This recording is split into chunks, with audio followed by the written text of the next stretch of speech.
ಮತ್ತೆ ನೀವು ಜಗದೀಶ್ ಶೆಟ್ಟರ್ ಅಲ್ಲಿ ಹೋದ್ಮೇಲೆ ಅವ್ರ ವಿರುದ್ಧ ಇರೋದ್ರು ಯಾರ ಬಂದ್ರು ಬರ್ಬೋದು, ಬಂದ್ರು ಆಶ್ಚರ್ಯ ಪಡಂಗಿಲ್ಲ. ಈಗ ಯಾಕೆ ಇದನ್ನೆಲ್ಲ ಬಿಜೆಪಿ ಮಾಡ್ತಾ ಇದಾರೆ ಅಂತಂದ್ರೆ ಅವ್ರ ಪಕ್ಷಗಿರುವಂತ MLA ಅವರು ಆಡಳಿತದ ಪಕ್ಷ ಕಡೆ ಹೋಗ್ಬಾರ್ದು ಅನ್ನೋದಕ್ಕೆ ಇಂಥವೆಲ್ಲ ಸ್ಟ್ರಾಟಜಿ ಮೇಲೆ ಮಾಡಾಕ್ತಾರೆ. ಸೌದಿಯವರಿಗೆ ಒಂದು ಜಿದ್ದಿದೆ, ಸೌದಿಯವರಿಗೆ ಒಂದು ಗೌರವ ಇದೆ ಅಂತ ನಾನು ಭಾವಿಸ್ಕೊಂಡಿದ್ದೆ. ನಾನು ಬಹಳ ಮೊದಲನೇ ಸತಿ ಮಂತ್ರಿ ಇದ್ದಂಗೂ ನೋಡಿದ್ದೆ. ಆದ್ರೆ ನಾನು ಜಗದೀಶ್ ಶೆಟ್ಟರ್ಗೆ ಹಂಗೆ ಭಾವಿಸಿದ್ದೆ. ಆದ್ರೆ ಜಗದೀಶ್ ಶೆಟ್ಟರ್ ಹೋಗಿದ್ದು ಆಶ್ಚರ್ಯ ಅನಿಸ್ತು, ನನಗೆ ಗೊತ್ತಾಯ್ತು. ಮತ್ತೆ ನೀವು ಜಗದೀಶ್ ಶೆಟ್ಟರ್ ಅಲ್ಲಿ ಹೋದ್ಮೇಲೆ ಅವ್ರ ವಿರುದ್ಧ ಇರೋದ್ರು ಯಾರ ಬಂದ್ರು ಬರ್ಬೋದು, ಬಂದ್ರು ಆಶ್ಚರ್ಯ ಪಡಂಗಿಲ್ಲ.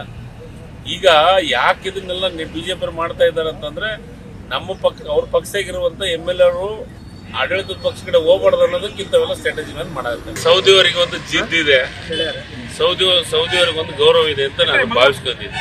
ನಾನು ಬಹಳ ಮೊದಲನೇ ಸತಿ ಮಂತ್ರಿ ಇದ್ದಂಗೂ ನೋಡಿದ್ದೆ. ಆದ್ರೆ ನಾನು ಜಗದೀಶ್ ಶೆಟ್ಟರ್ಗೆ ಹಂಗೆ ಭಾವಿಸಿದ್ದೆ. ಆದ್ರೆ ಜಗದೀಶ್ ಶೆಟ್ಟರ್ ಹೋಗಿದ್ದು ಆಶ್ಚರ್ಯ ಅನಿಸ್ತು, ನನಗೆ ಗೊತ್ತಾಯ್ತು. ಮತ್ತೆ ನೀವು ಜಗದೀಶ್ ಶೆಟ್ಟರ್ ಅಲ್ಲಿ ಹೋದ್ಮೇಲೆ ಅವ್ರ ವಿರುದ್ಧ ಇರೋದ್ರು ಯಾರ ಬಂದ್ರು ಬರ್ಬೋದು, ಬಂದ್ರು ಆಶ್ಚರ್ಯ ಪಡಂಗಿಲ್ಲ.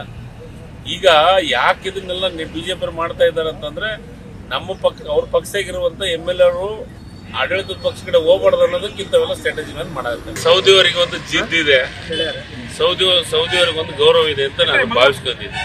ನಾನು ಬಹಳ ಮೊದಲನೇ ಸತಿ ಮಂತ್ರಿ ಇದ್ದಂಗೂ ನೋಡಿದ್ದೆ. ಆದ್ರೆ ನಾನು ಜಗದೀಶ್ ಶೆಟ್ಟರ್ಗೆ ಹಂಗೆ ಭಾವಿಸಿದ್ದೆ. ಆದ್ರೆ ಜಗದೀಶ್ ಶೆಟ್ಟರ್ ಹೋಗಿದ್ದು ಆಶ್ಚರ್ಯ ಅನಿಸ್ತು, ನನಗೆ ಗೊತ್ತಾಯ್ತು.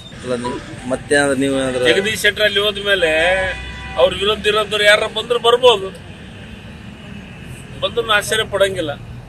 ಈಗ ಯಾಕೆ ಇದನ್ನೆಲ್ಲ ಬಿಜೆಪಿ ಮಾಡ್ತಾ ಇದಾರೆ ಅಂತಂದ್ರೆ ಅವ್ರ ಪಕ್ಷಗಿರುವಂತ MLA ಅವರು ಆಡಳಿತದ ಪಕ್ಷ ಕಡೆ ಹೋಗ್ಬಾರ್ದು ಅನ್ನೋದಕ್ಕೆ ಇಂಥವೆಲ್ಲ ಸ್ಟ್ರಾಟಜಿ ಮೇಲೆ ಮಾಡಾಕ್ತಾರೆ. ಸೌದಿಯವರಿಗೆ ಒಂದು ಜಿದ್ದಿದೆ, ಸೌದಿಯವರಿಗೆ ಒಂದು ಗೌರವ ಇದೆ ಅಂತ ನಾನು ಭಾವಿಸ್ಕೊಂಡಿದ್ದೆ. ನಾನು ಬಹಳ ಮೊದಲನೇ ಸತಿ ಮಂತ್ರಿ ಇದ್ದಂಗೂ ನೋಡಿದ್ದೆ.